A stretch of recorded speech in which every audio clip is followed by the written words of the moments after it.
Hey, I'm Org, and in this video I'm going to review the Japanese Tier 4 carrier, the Hosho. And this video's actually been a long time coming. I intended to do it firstly on Sunday, which you may realise is 6 days earlier than this video is going out. And that is because I have just had non-stop problems. Well, basically I was moving house and I was getting a new computer, and that new computer then had the wrong operating system installed on it, which also I had the wrong driver installed on it, and then just when I got everything ready to produce a video, I actually managed to drop my hard drive and lose all my Hosho replays, so I had to go and play a few more games to get footage for this replay. But it's all worth it because I find the Hosho is a really interesting ship. It's the start of the Japanese carrier line, and it gives you kind of a taste of just a little bit of the power that's going to come later on. The Hosho is of course famous as being the first purpose-built aircraft carrier to be commissioned into any country's navy. Prior to this, all aircraft carriers had been converted from other ships, generally cargo ships, but occasionally they were former battleships or battle cruisers or the like. However, this was not the first for Japanese naval aviation. The seaplane carrier Wakamiya was the base for the world's first naval aviation raids. The Wakamiya carried 4 seaplanes which bombed both land and sea targets during the Battle of Tsingtao with limited success. The Wakamiya was later converted into a more proper aircraft carrier with a launch deck and used to help with some design features of the Hosho. The Hosho was initially intended to be a second seaplane carrier like the Wakamiya, well, second for the Japanese Navy. It was to have a deck for aircraft to take off from, but they were expected to land on the water nearby the ship and be craned back on board. However, the close relationship between Japan and Britain during the First World War changed this plan. The British had been conducting trials with HMS Furious in 1918 and had discovered that it was actually very useful to be able to have returning aircraft land on the carrier, although HMS Furious was not a very pleasant ship to land an aircraft on. The Hosho's initial requirements were modified to fit with the British experience, and work on the Hosho began. This was a fast and manoeuvrable ship designed to accompany Japanese cruiser squadrons into battle. For its time, it was a large aircraft carrier with an air wing of 15 aircraft. Shortly before the Hosho was completed, the Simple mission arrived. This was a group of 30 British instructors who taught the Japanese Navy the basics of naval aviation and air power in general. They also showed the Japanese the latest designs of their aircraft carriers, such as the Argus and the Hermes, which resulted in some last-minute changes to the Hosho's design. Soon after launch, the Hosho was modified again to remove the island on its deck, since this was proving hazardous for aircraft, and this gave it its kind of flat deck shape that many of the Japanese aircraft carriers have. The British influence continues with the aircraft that the Hosho used. Initially, as in World of Warships, these were the 1F fighter and the 1MT torpedo bomber. Those are the stock aircraft available to the Hosho. Both were built by Mitsubishi, but at the time Mitsubishi's lead designer was Herbert Smith. Smith had previously risen through the ranks of the Sopwith Aircraft Company and was the designer of a number of famous First World War aircraft, including the Sopwith Camel. However, after the war, Sopwith went out of business, and Mitsubishi took this opportunity to hire a number of former Sopwith workers to kickstart their aviation arm. Smith used a lot of his knowledge of First World War fighter design to build the Imperial Japanese Navy a very reliable fighter aircraft in the 1MF, which would form the backbone of their fighter forces until 1930. The 1MT, however, was a different story. This is the triplane torpedo bomber that the Hosho gets initially. It was one of the first torpedo bomber designs, not only for Japan but for the world as a whole. And it had one big problem. That is that while it could take off from an aircraft carrier, or it could carry a torpedo, it couldn't do both. which is kind of a deal breaker when you come to torpedo bombers. They've really only got two jobs, which is take off from an aircraft carrier and carry a torpedo. I suppose job number 3 is to shoot the torpedo at an enemy ship. But it failed at either step 1 or step 2, depending on which one you want to fail it at. Basically, it was just the weight of the torpedo was sufficient that the 1MT wouldn't be able to generate enough lift to get airborne, which is also kind of why it has 3 wings, because of course 3 wings gives you more lift than 2 wings. Unsurprisingly, only 20 of these were built, and they were soon taken out of service. Fortunately, Mitsubishi was able to work out some of the issues and built the B1M, which was produced in much greater numbers and had a long career with the Japanese Navy. The upgraded fighter on this ship in World of Warships actually departs from the British influence slightly. Instead, Nakajima built the A2N, and this was heavily based on the Boeing Corporation from America's designs.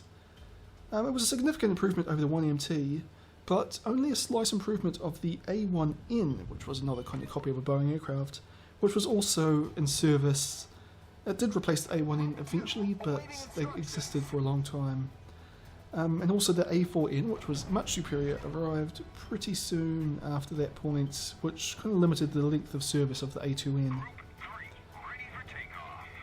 The Hosho was mostly used for testing carrier operations and training, but she did also see combat. Firstly, in the 1932 Shanghai incident. This was a Japanese attack on the city of Shanghai in order to protect Japanese citizens and their property from violence.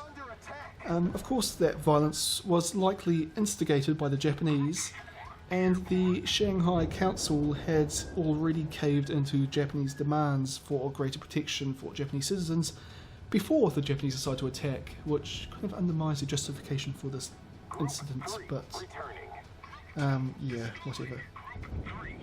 Basically, Japan wanted a war, so they got one. On the night of the 28th of January, seaplane bombers attacked the city on what has been called the first terror bombing in history. On the 5th of February, aircraft from the Hosho joined these attacks, while fighter planes maintained air superiority over the city for the Japanese bombers. By the end of the incident in March, tens of thousands of civilians were dead, a large number of them the result of aerial bombing. But Shanghai had also been occupied by Japanese military forces, who remained in that city for, I suppose, until 1945. Although the city was still nominally Chinese, at least until 1937. It wasn't a particularly glorious first engagement for the Hosho, considering they were bombing basically undefended civilians, but you can't really ignore things like that. The ship would return to the Shanghai region in 1937 for the Sino-Japanese War. The Hosho would conduct almost daily bombing raids in a region from Shanghai south to Canton, until the end of the year when it was returned to Japan and placed in reserve. While involved in this war, the Hosho fighter pilots shot down a number of Chinese interceptors for little loss, except for a number of Japanese aircraft which ran out of fuel after returning from a dogfight. The ship was extensively modified to enable the use of more modern aircraft, but by 1940 it was only capable of operating biplanes, while most of the Japanese naval aircraft were monoplanes. And actually by that point the A5M, which was their first monoplane fighter, was already considered obsolete and being phased out of the active service. The Hosho participated in the battles of Pearl Harbor and Midway by providing support for the battleship units in the rear, mostly anti-submarine and scouting support, just in case things, well, just give them a bit of extra eyes around, I suppose. The most useful combat duty it performed was guiding the defeated remnants of the Japanese fleet after Midway back to the safety of their battleships. After Midway, the Hosho was limited to training duties, although it was one of the few Japanese ships that survived the war and was used to take Japanese military forces home afterwards. In World of Warships, the Hosho is the start of the Japanese carrier line, and is particularly noted for its high speed and tight turning ability. This gives the Hosho a great ability to survive under fire, as its main threats are torpedo attacks from aircraft or destroyers. However, this carrier has fairly low hit points and will die quickly if hit. Its main weapons is its aircraft. With 2 squadrons of torpedo bombers, there is a lot of potential room to damage enemy ships in the Hosho. However, you only have 24 aircraft in total on this ship, so you can't afford to take many losses. Anti-air fire is typically weak at tier 4, so your main danger is enemy fighters from enemy carriers. The main advantage you have over aircraft from the Langley is speed. Your fighters can outrun the Langleys and lure them to a more advantageous position to fight. I say that, but I actually kind of suck at doing that, but it is possible. And your torpedo bombers can actually also outrun Langley's fighters, so long as they have already dropped their bombs. In terms of defensive armament, the Hosho is fairly well defended for tier 4. In terms of air defense, it has 12 25mm guns, which is one of the best anti-aircraft armaments at this tier, and it does cause significant damage to attacking air squadrons. The secondary armament consists of 4 140mm guns, which is actually a bit on the weak side, particularly since you can only fire 2 on either broadside and none to the front or rear, plus they aren't very accurate. Although when they do hit, their high explosive shells can do a fair bit of damage.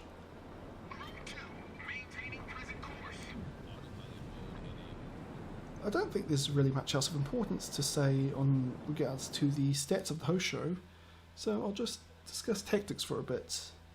Actually, but first I'll talk about my statistics in this ship. Since closed beta, I've played 38 games in the Hosho. I won 58% of them, doing an average of 50,000 damage per game, while sinking on average 1 enemy ship and shooting down 11 enemy aircraft. First I'll discuss my tactics for winning air superiority. Basically, the Hosho cannot win head-on against the Langley's fighters or against higher tier opponents. Actually, now that I think about it, in this game, it's actually got the weakest fighter force of any ship.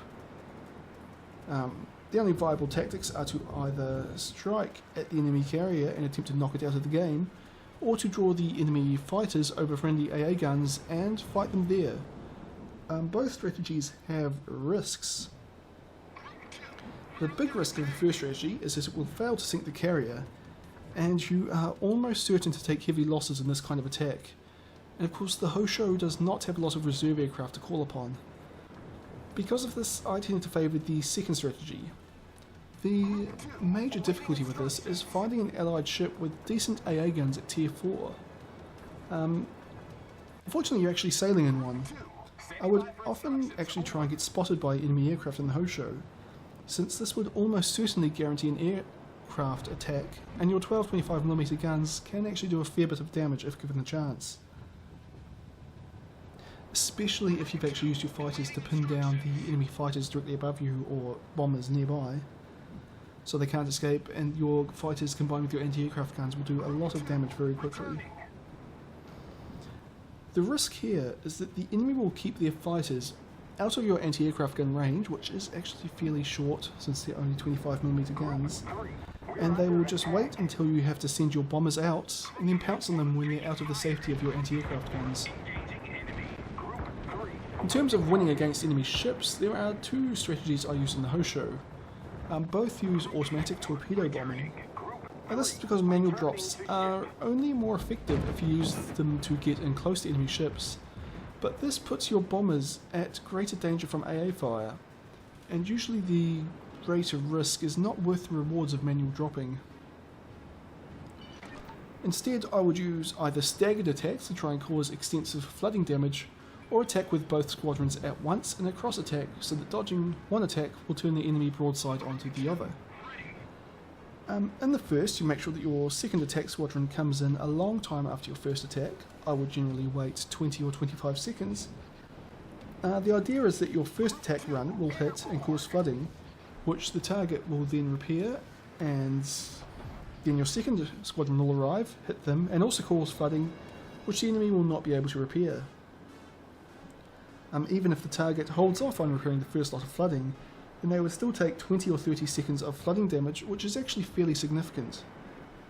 There is also a chance the target will be able to dodge one or both attacks, and it does give enemy fighters a lot of notice of where your second squadrons of bombers will attack. So in that sense, it's got quite a bit of risk for you there. And of course, both your squadrons will be flying into the enemy ships' anti-aircraft guns one after the other, so they will both fear the full brunt of the anti-aircraft fire. The other tactic I use is to attack with two squadrons at the same time from two different directions, roughly 90 degrees apart. For example, from the north and the east. If the enemy turns bow or stern onto the northern attack, they'll be broadside onto the eastern attack, and vice versa. This tactic comes as close as you'll get to guaranteeing a hit or two on the enemy, but it won't be very likely to do the sustained flooding damage that a staggered attack will do. However, it does not give a lot of notice of your intentions to your enemy, so it's more difficult to intercept than a staggered attack. And because all your aircraft enter anti-aircraft fire at the same time, they will also take less losses than a staggered attack. And, as I said, hard to dodge. It's a pretty typical case of risk and reward. The cross attack is low risk, both in terms of failure and casualties, but you're very unlikely to be massively successful simply because you won't do a lot of flooding damage. The staggered attack, however, can do huge amounts of damage to the enemy if it works, but the enemy will be able to dodge it comparatively easily, and both your squadrons will bear the full brunt of enemy AA fire, and it's easy for enemy fighters to intercept them, so casualties can be high. Because of the low number of aircraft on the Hosho, I tended to favour the cross attack, particularly at the start of the game, and only used staggered attacks when I thought I could afford to take the risks or just needed to do a lot of damage. I think that's about everything that needs to be said about the Hosho, so let's talk about gameplay for a bit. You see me coming in here to do a staggered attack. My squadrons aren't arriving at quite the same time, but they are pretty close, so hopefully it won't make too much difference. Get two good hits there, cause some flooding, and my second squadron's coming in. Fortunately, this battleship doesn't seem to be dodging at all, so I suspect well, I stopped looking, but I'm probably going to get a couple more hits here. Yeah. 1, 2, not enough to sink it, but that battleship has taken a lot of damage. I should also mention, at this point my team is actually losing quite badly. Actually quite badly might be an understatement. The enemy team's almost winning on points, and we've only sunk 2 of their ships. Well, we only have 5 ships left. However, I actually haven't been doing badly myself. I've got a number of torpedo hits, shot down a number of enemy aircraft. Just kind of the weakness of the aircraft carrier class is that you're very reliant on your team to perform competently, and otherwise you just rely on the game going a long time. The longer the game goes, the more damage you can do, and the greater impact you can have on the game. Unfortunately, this one looks like it's going to be over fairly quickly. See what I'm doing here is I'm ordering my fighters to try and engage the enemy fighters there. Well, I'm ordering my ship back. I kept thinking about doing a manual fighter attack just to see if I could do a lot of damage to the enemy before I could engage them essentially, but I keep deciding it's just not risk it. And my ship's taking fire from something. Must be those cruisers in the centre, which is unfortunate, but we can deal with that. My fighters are still closing on the enemy fighters, so I'm just going to engage them. I actually managed to shoot one down very quickly, and I was a bit surprised here, but I actually do fairly well against these fighters. Shot down 2 of them. I'm not entirely sure why, but my fighters do very well here and manage to do a lot of damage to the enemy. Oh, there you go, just shot them all down and we only lost 1 aircraft. Ordered them back to the ship just to rearm. Didn't realise there's no extra fighters to replace them, so I just leave them circling. Oh wait, no there is. What am I talking about? Anyway, while this is happening, I'm trying to get my torpedo bombers in to launch another attack. Unfortunately, the islands are kind of in the way here, but I try and do the best I can at getting these attacks coming from different directions at different times, just to give them a bit of a chance to... what am I saying? Giving them a bit of a chance, just make them more difficult to dodge. Fortunately this is a cruiser, so it's actually be quite hard to hit. Or it's not really so much hard to hit, it is smaller than a battleship, and it can dodge. Unfortunately, well, fortunately, it chooses not to. I get 1 torpedo hit, which is sufficient to sink it. which is the first ship I've sunk in this game. My team seems to have on a bit of a comeback here. There's still 4 of us left, and we've actually managed to whittle the enemy team down, so there's now only 6 of them. Unfortunately, I'm actually still in a very exposed position, and I'm trying to manoeuvre my carrier so that, well, basically this cruiser next to me is taking the enemy fire, and I'm just trying to get away as quickly as I can. I've sent my fighters over to escort the enemy battleship because I figure that's where the enemy's going to be trying to bomb next. Get my torpedo bombers back up in the air as quickly as I can. And the enemy fighters are just kind of loitering around, so they're going to be a concern for the next little bit. The enemy torpedo bomber show up, so I send my fighters after them. And I see the enemy fighters are chasing off to intercept my fighters. So I felt safe for a second there to send my torpedo bombers out, but turns out it was a bit unnecessary because that ship was sunk before they arrived. My fighters had managed to get into the enemy torpedo bombers and they're doing a fair bit of damage to them. But I see the enemies fired their torpedoes, so I switch focus to the enemy fighters. Basically, after they've dropped the torpedoes, I've done the best I can for now to defend the enemy ships. So it's time to work on keeping my fighters alive, and the best way of doing that is shoot down the enemy fighters. An enemy ship appears, so I send my torpedo bombers after it. I just want to kill the enemy as quickly as possible at this point in time to try and get my team the lead it needs. And again, my fighters actually manage to shoot down all the enemy's fighters and get to do a bit more damage to the enemy torpedo bombers. I'm guessing the enemy aircraft carrier isn't actually fully upgraded, so I'm probably fighting against stock fighter planes here. It's the only reason I can think of why mine are doing so well against it. Anyway, I see a battleship and figure that's an easier target to hit, so I order my torpedo bombers to go against that instead. Unfortunately, the Hosho's aircraft, while they're faster than the Langley's, they're still not fast, so it actually severely limits the number of attacks you can do, just because you have to spend so much time flying back and forth between the target and your aircraft carrier to rearm. I see my fighters about to come, well, has just come within the battleship's anti-aircraft guns, and since I've only got one left, make that none left. I don't particularly want to get in there, so I ordered it to pull back, but as I said, it wasn't really worth it since my fighters were all shot down anyway. My bombers are arrived, and again I'm trying to preserve my aircraft by doing a cross attack instead of a staggered attack. I'm going to get a few hits here. Few? Oh no, 2. Does 10,000 damage, which is not nothing, but this also could have been a bit better.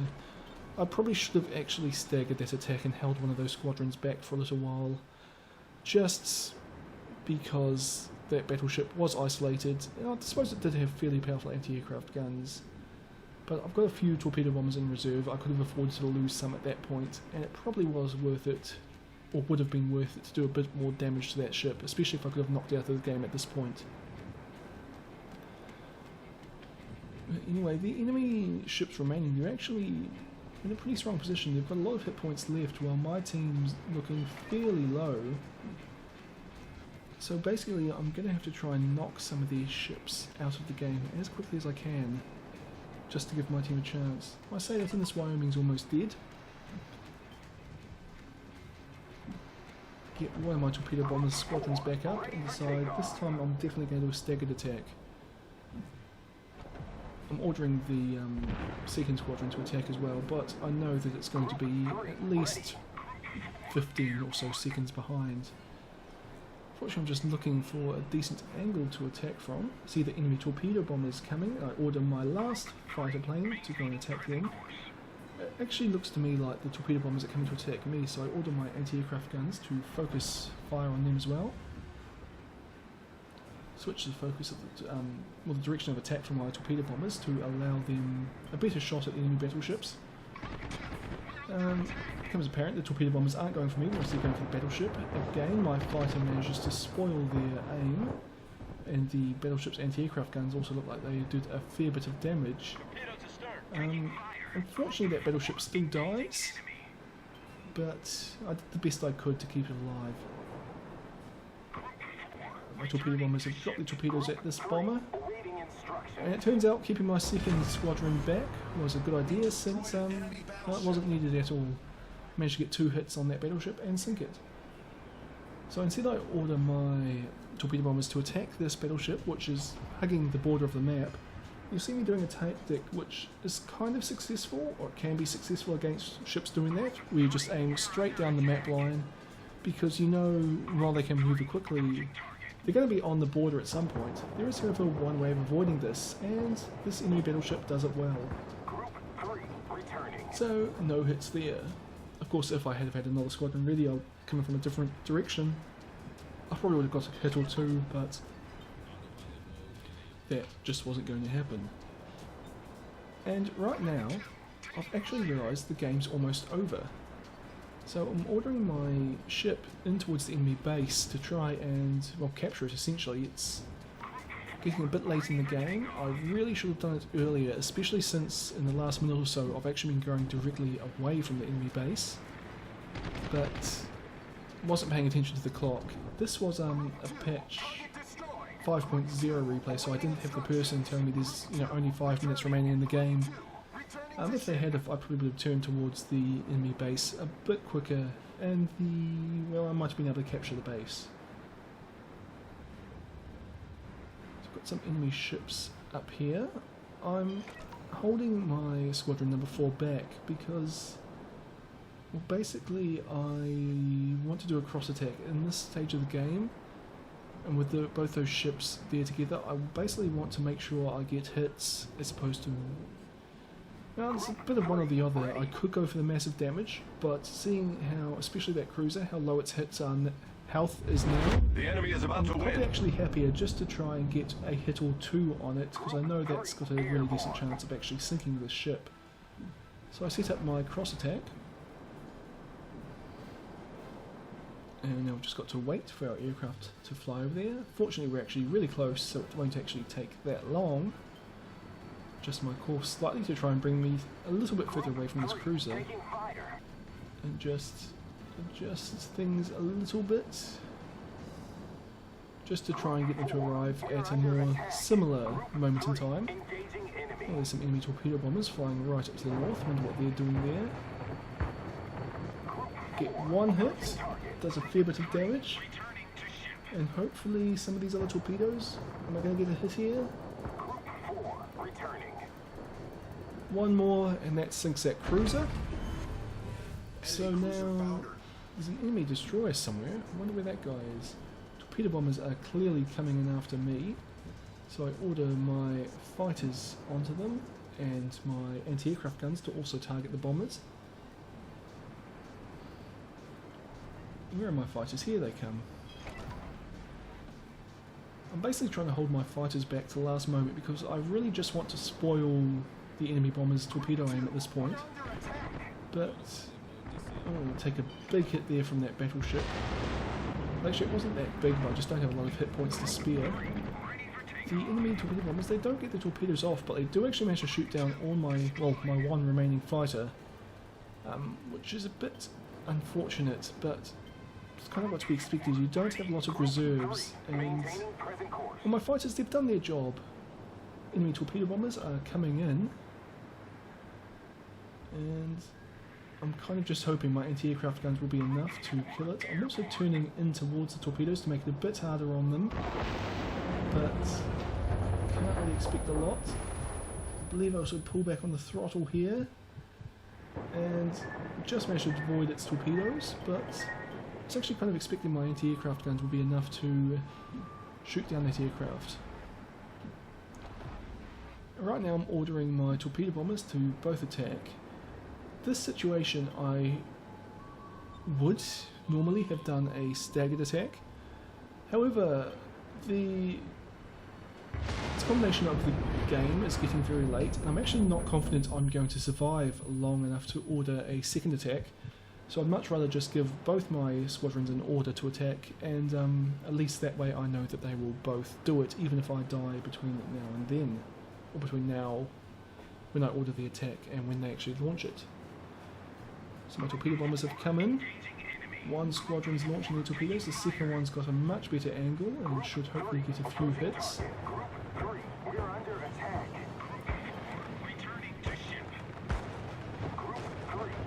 One hit there. 2 hits, 3 hits, and I managed to get the Confederate medal for doing a lot of damage to a lot of enemy ships. But unfortunately I don't sink the enemy. And unfortunately the game's about to end, but at one point we were losing very badly, and we've managed to turn that around quite significantly. Unfortunately it's just not quite going to be enough. Also didn't manage to get into the enemy base in time, but well, I left it way too late. So kind of poor play on me in a number of points, but still I think I played pretty well and didn't really deserve that loss. So it's just kind of something you've got to live with when you're playing aircraft carriers. You rely on your team far more than you do in other ships. Anyway, I hope you enjoyed this video or found it informative or interesting or useful, and I'll see you all next time.